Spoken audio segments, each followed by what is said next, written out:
Good morning, guys. So today we're finally giving the M its first wash. It's been almost 2 weeks since I got it, and I haven't really been driving it too much, but it is a little bit dirty.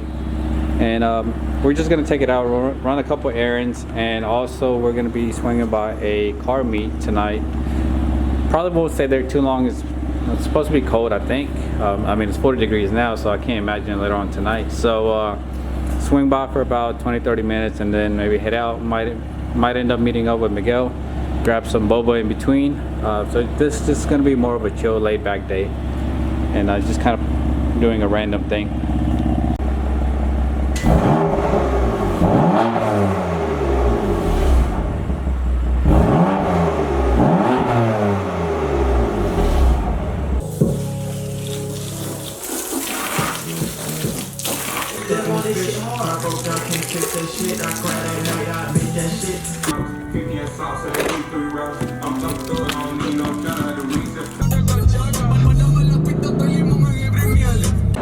Made it to the boba spot. There we go.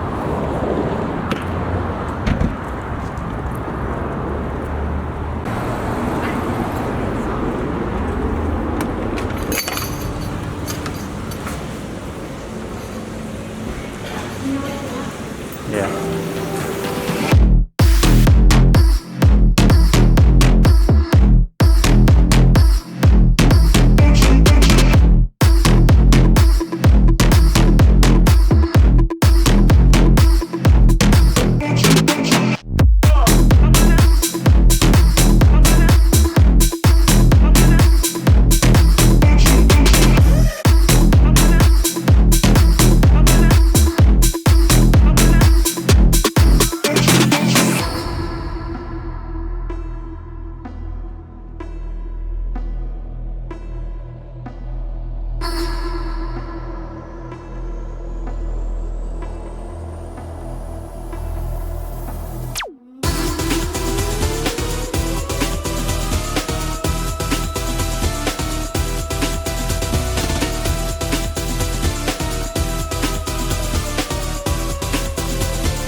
Alright guys, so it's a different day, and I didn't really record much at the meet because there was actually a guy playing all the Tokyo Drift songs. He was blasting them out of his car, so obviously we're not trying to get copyrighted. But so as you guys see by the title of the video, we are actually taking the F80 back to the dealership.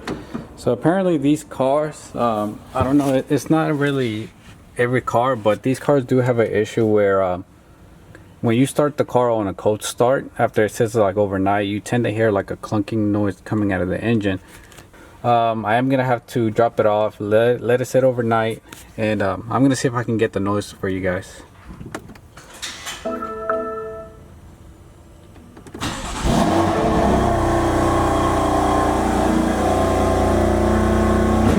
The thing is, I realized that this does it more when it sits outside overnight.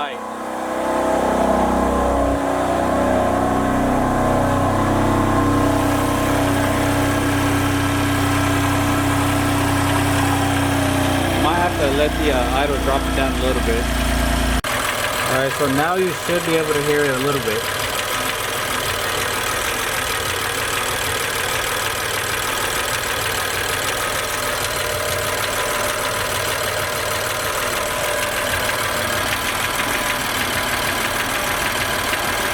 And I'm pretty sure the car's not supposed to sound like this.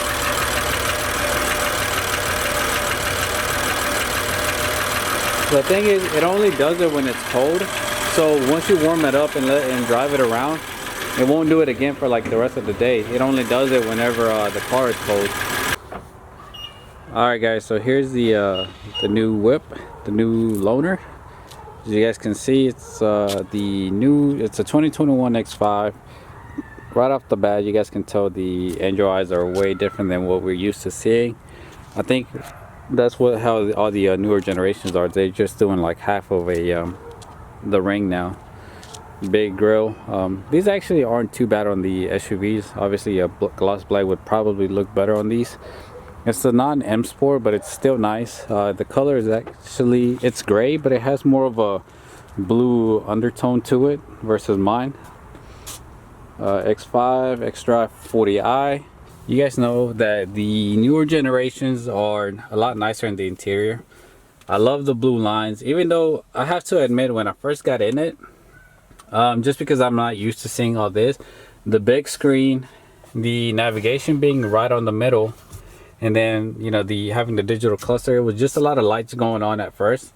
Over time I ended up getting used to it, and I really like it actually. Highly recommend it interior wise.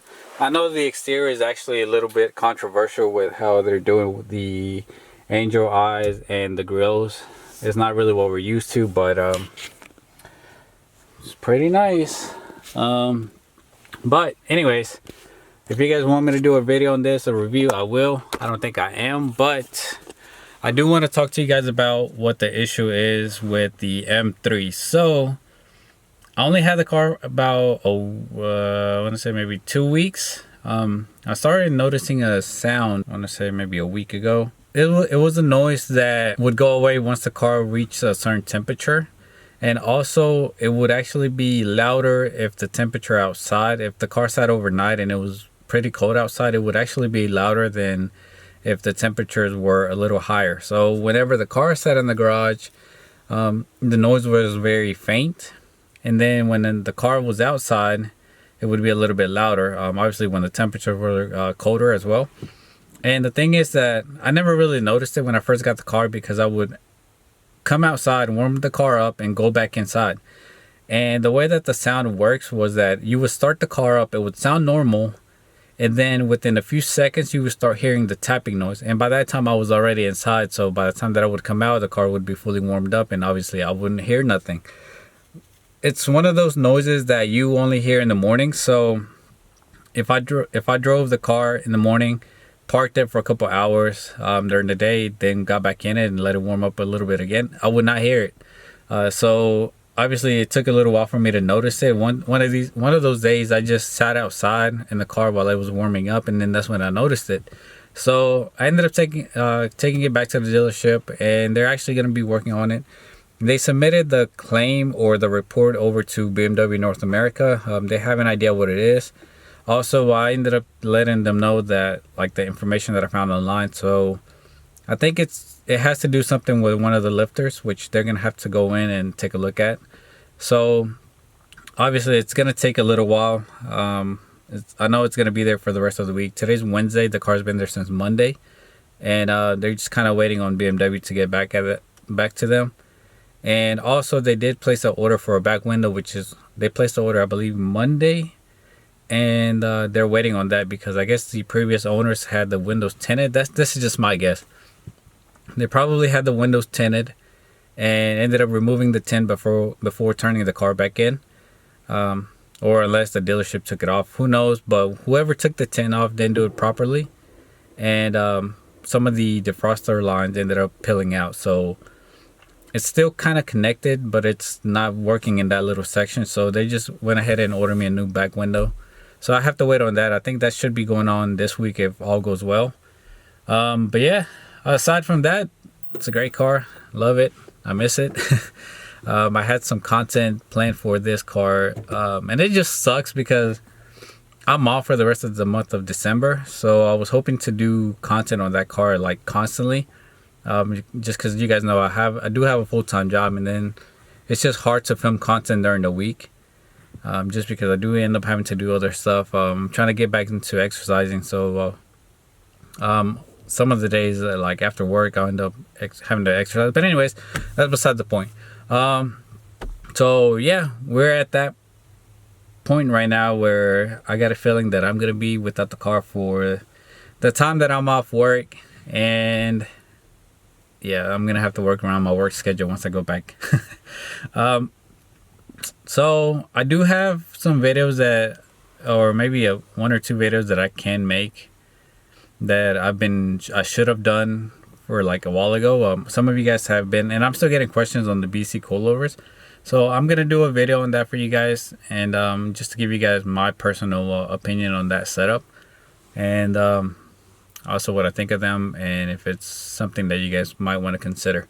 So there's gonna be a video on that, and also I do have some F32 content that I'm gonna be putting out. We're gonna be working on Miguel's car, and I think I'm just gonna try to figure out what content to stay occupied while I have this free time. So this is the perfect time to, you know, make videos for you guys, and maybe hopefully work a routine out where I can stay consistent. So that's my update.